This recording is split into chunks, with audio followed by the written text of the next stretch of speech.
Halo semuanya, saya Leonardo William.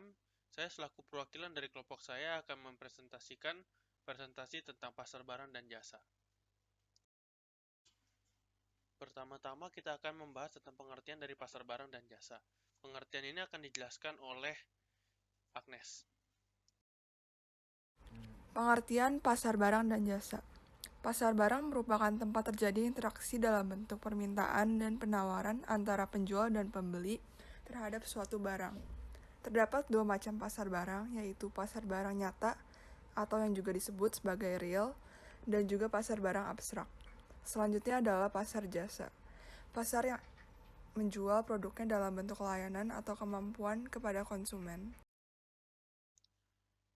Setelah pengertian yang telah dijelaskan oleh Agnes, sekarang kita akan masuk ke ciri-ciri. Ciri-ciri ini akan dijelaskan oleh Karen. Ciri-ciri pasar barang dan jasa. Yang pertama, adanya calon penjual dan pembeli dalam pasar. Contohnya, ketika kita mau membeli daging ayam, kita akan mencari penjual daging ayam dan kita akan memposisikan diri kita sebagai pembeli. Yang kedua, adanya suatu barang atau jasa yang hendak diperjualbelikan di dalam pasar. Yang ketiga, adanya sebuah interaksi antara penjual dan pembeli, baik secara langsung maupun tidak langsung. Contoh bentuk interaksinya yaitu kegiatan jual beli. Kegiatan jual beli adalah kegiatan yang dilakukan oleh penjual dengan menjualkan barang dan jasa yang dimilikinya dan dibeli oleh pembeli sesuai dengan harga barang yang diminta oleh penjual. Yang keempat, adanya suatu proses permintaan dan penawaran oleh kedua belah pihak. Nah, dalam kegiatan jual beli ini pastinya ada proses permintaan, yaitu permintaan dari pihak pembeli kepada penjual, dan setelah itu bisa saja dilakukan proses penawaran jika kedua belah pihak menyetujui penawaran yang ada.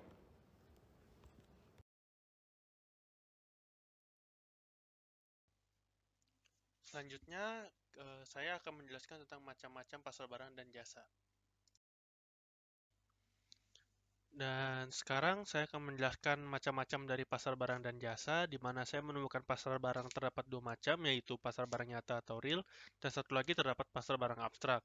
Dan untuk pasar jasa, saya jadi menemukan macam-macamnya tersebut, tapi saya mendefinisikan bahwa pasar jasa lebih mengspesifikasi pekerjaannya. Sebagai contoh, jasa dari dokter dengan jasa pengobatan.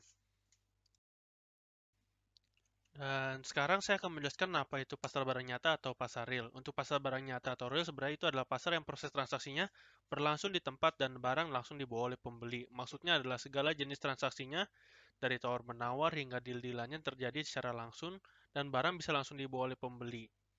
Dan untuk ciri-ciri ini, barang yang diperjualbelikan ada di tempat, penjual dan pembeli bertemu dan berinteraksi secara langsung, tersedia tempat untuk menyimpan dan memajang barang, barang yang dibeli dapat langsung dibawa pulang, dan barang yang dijual biasanya berupa barang kebutuhan pokok. Sebagai contoh, seperti barang-barang kebutuhan pokok itu seperti beras, gula, dan barang-barang yang ada di pasar tradisional. Dan contohnya itu ada pasar tradisional, pasar ikan, pasar elektronik, pasar swalayan, supermarket, dan lain-lain.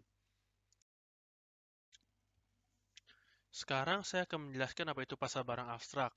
Sebenarnya pasar barang abstrak ini adalah kebalikan dari pasar barang nyata atau real, di mana penjelasan dari pasar ini adalah pasar yang barangnya tidak di tempat dan transaksinya dilakukan tidak langsung.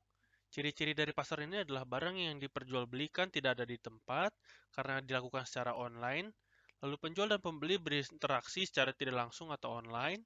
Barang yang dijual biasanya berupa surat berharga dan barang yang tidak berbentuk.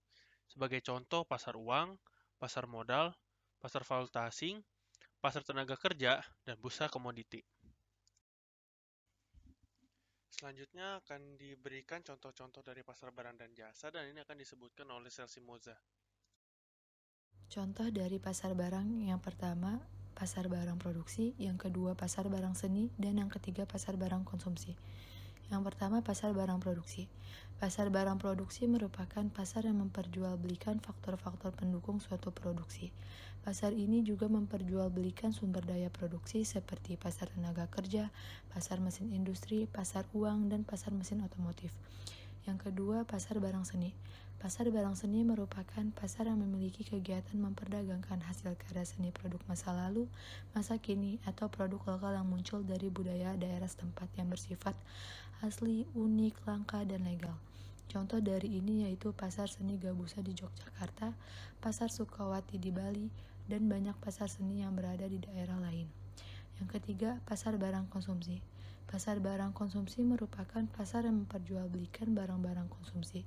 Pasar barang konsumsi memperjualbelikan barang yang dapat digunakan langsung oleh konsumen.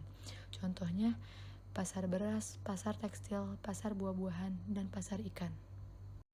Contoh dari pasar jasa yang pertama, jasa transportasi, yang kedua jasa pengiriman barang, yang ketiga jasa fotografi, yang keempat jasa pariwisata, yang kelima jasa penerjemah, yang keenam jasa potong rambut, yang ketujuh jasa penulis artikel, dan yang kedelapan jasa penyewaan mobil. Sekarang kita akan masuk ke bentuk-bentuk dari pasar barang dan jasa. Ini akan dijelaskan oleh Catherine. Selanjutnya, kita akan membahas tentang bentuk-bentuk pasar barang dan juga jasa.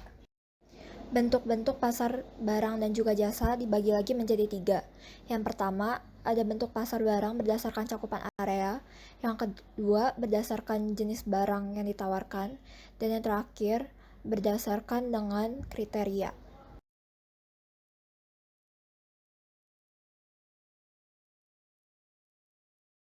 Bentuk pasar barang berdasarkan cakupan area.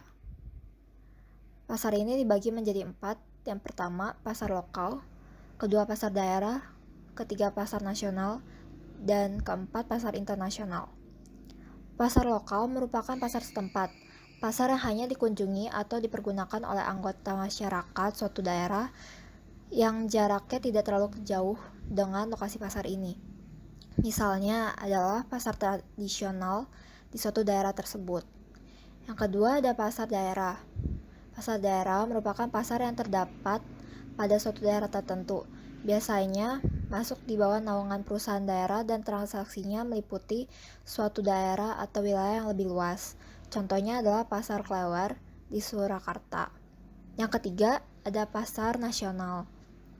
Pasar nasional merupakan pasar yang memiliki lingkup yang lebih luas. Karena cakupannya seluas wilayah negara, maka barang-barang dagangannya dapat memenuhi kebutuhan masyarakat. Contohnya, Pasar Tanah Abang di Jakarta. Yang terakhir, ada pasar internasional. Pasar internasional merupakan pasar yang memperdagangkan barang atau komoditi, di mana penjual dan pembelinya ada di seluruh dunia. Contohnya, seperti pasar tembakau di Jepang, pasar karet di New York, pasar kopi di Santos, dan masih banyak lainnya. Bentuk pasar yang kedua adalah bentuk pasar barang berdasarkan jenis barang yang ditawarkan. Yang pertama, ada pasar barang konsumsi. Pasar barang konsumsi merupakan tempat untuk memperjualbelikan barang-barang konsumsi. Penggunanya disebut juga sebagai konsumen. Pasar-pasar tradisional yang biasanya digunakan untuk membeli sayur mayur ini juga termasuk ke dalam pasar barang konsumsi ya. Dan yang kedua, ada pasar barang produksi.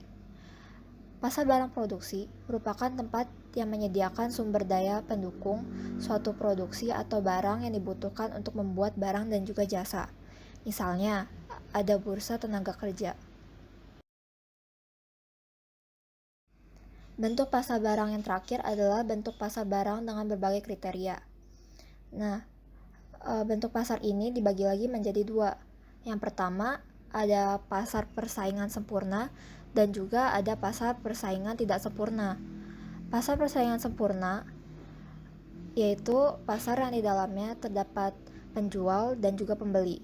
Namun masing-masing tidak dapat memengaruhi harga karena harga telah ditentukan oleh pasar itu sendiri. Selain itu, para pelaku ekonomi di sini sama-sama telah mengetahui kondisi dan memiliki informasi yang terkait dengan pasar. Dan di pasar ini tidak ada campur tangan dari pemerintah. Pasar persaingan tidak sempurna. Pasar persaingan tidak sempurna merupakan suatu bentuk pasar yang hanya terdapat sedikit penjual namun banyak pembelinya. Harganya biasanya ditentukan oleh pemilik barang sendiri, bisa dari perusahaan maupun bisa dari perorangan. Meski penjualnya sedikit, namun barang yang ditawarkan sangat beragam. Pasar persaingan tidak sempurna ini dibagi lagi menjadi 3. Di antaranya adalah pasar monopoli, pasar oligopoli, dan juga pasar monopolistik. Pertama, pasar monopoli. Pasar monopoli merupakan pasar yang hanya memiliki satu perdagangan sebagai pemilik atau pemegang hak penjualan terhadap suatu atau beberapa produk tertentu, dan biasanya diatur dengan undang-undang. Pedagang tersebut disebut sebagai monopolis. Para penjual berhak untuk menentukan besaran harga jual sendiri. Sebagai contoh, Persero memiliki PT Pertamina, PT Perusahaan Listrik Negara atau PLN, dan juga PT Kereta Api. Yang kedua, ada pasar oligopoli. Pasar oligopoli merupakan salah satu bentuk usaha yang menikmati laba normal di bawah tingkat maksimum dengan menetapkan harga jual yang terbatas, sehingga menyebabkan kompetisi harga di antara pelaku usaha yang melakukan praktik oligopoli ini menjadi tidak ada. Sebagai contohnya, ada perusahaan gula, perusahaan penjual mobil atau sepeda motor, dan perusahaan rokok. Yang terakhir, ada pasar monopolistik. Pasar monopolistik merupakan suatu bentuk pasar yang terdapat beberapa produsen yang menghasilkan barang serupa tetapi memiliki perbedaan dalam beberapa aspek. Pada pasar jenis ini, pembeli dan juga penjual jumlahnya sama banyak. Masing-masing penjual memiliki kekuatan yang sama. Jadi tidak ada yang disebut sebagai pengusaha pasar. Sebagai contoh, jasa angkutan, toko kelontong, dan juga jasa pemangkas rambut. Sekarang kita akan masuk ke fungsi, dan fungsi ini akan dijelaskan oleh Jordan. Fungsi pasar barang dan jasa. Yang pertama adalah fungsi barang. Dalam fungsi barang sendiri, sebagai tempat atau sebuah sarana untuk memperoleh informasi penting mengenai jenis barang yang akan diperdagangkan di pasar dunia. Di setiap negara, pastinya memiliki produk atau jenis barang unggulannya sendiri. Barang-barang yang dijual dan juga diproduksi tentunya memiliki kualitas dan juga kelebihan kekurangan masing-masing. Dan tidak lupa dengan harga sesuai kualitas. Informasi seperti ini memang sangat diperlukan oleh seluruh masyarakat di seluruh dunia. Jadi, salah satu fungsi dari pasar barang adalah sebagai tempat di mana masyarakat mendapatkan pengetahuan atau info penting dari barang-barang yang akan didagangkan dan diproduksi di dunia. Kedua adalah fungsi jasa. Sebagai tempat atau sarana untuk mengadakan aktivitas, transaksi berbagai barang yang berlaku di pasar dunia. Secara umumnya, pasar dijelaskan sebagai tempat interaksi antar penjual dan juga pembeli. Di dalamnya juga terdapat aktivitas tawar-menawar antar penjual-pembeli. Dan hal ini bukan hanya berlaku di kalangan masyarakat lokal biasa, tetapi bagaimana aktivitas ini dilakukan di seluruh pasar dan perdagangan dunia. Supaya aktivitas perdagangan menjadi lancar, sangat dibutuhkan suatu sistem untuk memantau dan mengatur aktivitas tersebut. Maka, ini menjadi fungsi selanjutnya dari pasar. Aktivitas perdagangan barang dan dikatakan lancar dan baik jika barang atau bahan-bahan yang dibutuhkan cukup dan juga terpenuhi. Yang terpenting adalah bagaimana ketersediaan atau bahan-bahan yang dibutuhkan ada dan tersedia. Selain itu juga transaksi tidak menyalahi aturan hukum yang ada. Dan terakhir, sekarang kita akan menjelaskan tentang manfaat, dan manfaat ini akan dijelaskan kembali oleh Karen. Manfaat pasar barang. Yang pertama, mempermudah penjualan atau pemasaran barang untuk produsen. Jadi, dengan adanya pasar barang, maka produsen dapat lebih leluasa dalam menjual dan menawarkan dagangannya di pasar. Penjual tidak perlu lagi berkeliling untuk menawarkan dagangannya atau mencari pembeli. Yang kedua, konsumen mudah mendapatkan barang. Jadi, bagi konsumen, pasar barang ini memiliki manfaat, yaitu membantu konsumen untuk mendapatkan barang yang mereka butuhkan, baik dari sisi harga, kualitas, hingga ketersediaan barang. Yang ketiga, sebagai penambah devisa untuk pemerintah. Jadi, jika barang produksi memiliki standar kualitas yang internasional, maka produk dalam negeri memiliki kesempatan untuk bersaing dengan produk luar negeri. Hal ini membuka peluang bagi produk dalam negeri untuk menjual barangnya di pasar internasional, dan juga berpotensi meningkatkan pendapatan nasional dari devisa yang masuk ke negara ini.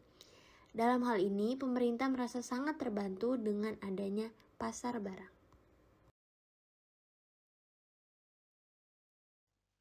Sekian dari kelompok kami. Mohon maaf apabila ada kesalahan kata dan pengucapan. Terima kasih.